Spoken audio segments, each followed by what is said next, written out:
Hello everybody, welcome back to History with Briggs. My name is Briggs, and today we'll be talking about why New France failed. Why New France failed. It's an interesting topic. Well, let's start at the beginning and a little bit of history of New France. Well, it was established technically because it really didn't go much that far and was basically abandoned. But it was established by Jacques Cartier in 1535, after he sailed up the St. Lawrence River. And he founded Charlesbourg Royal. It was eventually abandoned about 5 years later, and it would later, when Champlain came through, in 1608, would become the city of Quebec, which would be the capital of New France. And New France had a very different approach on colonies. And they preferred to basically trade with the Indians and basically maintain an empire with that, with little settlement, and more built on trading posts than anything else. But the British, on the other hand, would settle and conquer the areas and really colonize in a more effective way to maintain an empire. And you can really see this because by 1754, when the French and Indian War broke out, New France had around 69 or 75,000 people. And it's kind of hard to tell because New France's population was people who lived in cities and farms and trading posts and forts, which you can basically take a census with most of them, except for the traders and people who just lived out in the wilderness across North America. And so there could have been somewhere even up to 100,000 or 90,000. But we may never know because of all these people living in the wild. And same goes for the British. For all the Scotch-Irish people who migrated to North America and lived in the Appalachians, who they couldn't really take a census of, living out in the wild. And New France was just not settled as well. And Britain's population, at the time of the outbreak of the French and Indian War, was around 1,500,000 people. And the difference seems, since such a big difference, it's kind of weird that Britain struggled so hard with France during this time, because Britain overpowered France's population by a long shot. And somehow, the French were able to hang on. And even at the beginning of the French and Indian War, were able to maintain the lead. It wasn't really until the last half decade that the French really started to deteriorate.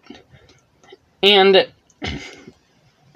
the French obviously had more a trading idea of a colonial empire, and they also, it was so reliable for their whole economy and colonial system that they had natives to trade with, and especially beaver or raccoon pelts to get out in the wild. And the numbers of all of those declined. And the Iroquois in the early 1700s went over to most tribes in the northeast around Ohio, Pennsylvania, and New York, and wiped them out. And those tribes, to name a few, like the Erie, the Neutral Nation, and the Wenro, were allies to the French, and the Iroquois were Dutch and British backed, and that led to the Beaver Wars, which ended in 1701.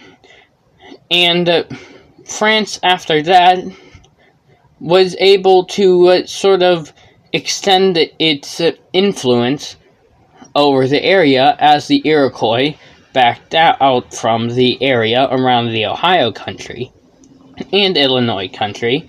Sometimes those terms are used as describing the same place, which is the land of modern-day Michigan, Wisconsin, Illinois, Indiana, and Ohio. And this area was vital for both Britain and France, although France should have been able to get there more easily and colonize, because the British had to cross the Appalachian Mountains, which are a brutal chain to cross. And I myself, having drove through there on highways that cut through the mountains, going there by wagon and by trail would be horrible.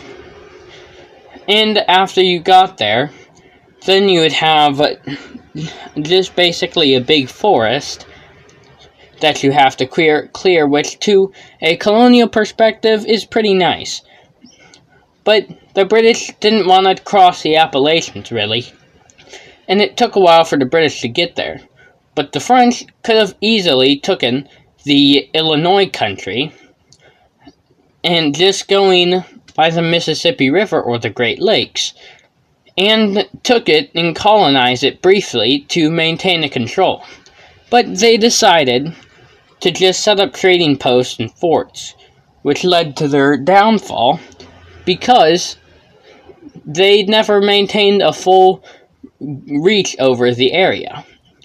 Meanwhile, the British expanded and expanded over all the way to the Illinois country and started setting up forts and trading posts there. Now the French had a big issue. The British were coming straight into the land that they should have been easily able to conquer. And this was also a downfall to New France. And the fact that they just did not have enough people at all to make it work. They were also, especially just wanderers and frontiersmen, who set up trading posts and explored.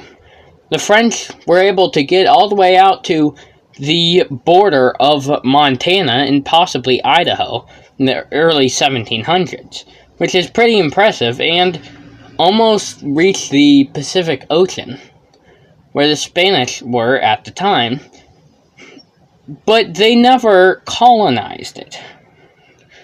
And they only really colonized around the Mississippi River and the St. Lawrence River. And the rest were trading posts and forts in the frontier. And they must have done something right, because by the early 1700s, many empires had tried their luck, such as the Dutch, the Scottish, the Welsh, the Italians, although minimally, and the Germans and Swedish, to establish their colonial empires. And who came out of that was Britain, France, Portugal, and Spain. And Portugal was dying off, really only controlling Brazil, and Spain had a pretty big grip, but the tides were starting to change into Britain's favor as the biggest colonial empire. And they would maintain that empire. And this, with France not establishing permanent settlements, really killed the empire later on, would lead to its downfall. Now, if they could settle more, and instead of trading with the natives, trade with some and start establishing a few settlements to maintain authority over the Illinois country and areas around it, they would be able to probably successfully set up a colonial empire, and it could rival Britain. And if they just basically quit trading with the natives all the time, they would probably end up a more successful empire. But could they beat the British? Probably not. The British colonized in a way that was also really risky. Colonization, though, in itself, is a risky business. You need to know the right technique and the right ways to do everything, whether you want to trade with the natives or not, or things like that. And the English, having attempted to set up colonies many, many, many times.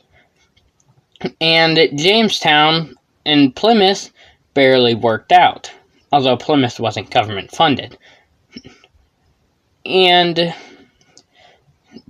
then they just happened to grow. England's approach was kind of this. They would set up a colony, send a few shipments, and basically just let the colonists do the job in the colonies. And if people wanted to migrate from the mainland of the British Isle, they could. And they would help out the colonies, but the actual isle itself didn't really do much to help support the colony. It just ruled over it, otherwise it was almost autonomous in North America. And it eventually paid off, beating out the French, and basically becoming the biggest colonial empire in the world. Well, thanks for watching this video. Make sure to like and subscribe and share this with a friend. If they don't listen, share it with an enemy. And with that being said, Spriggs out.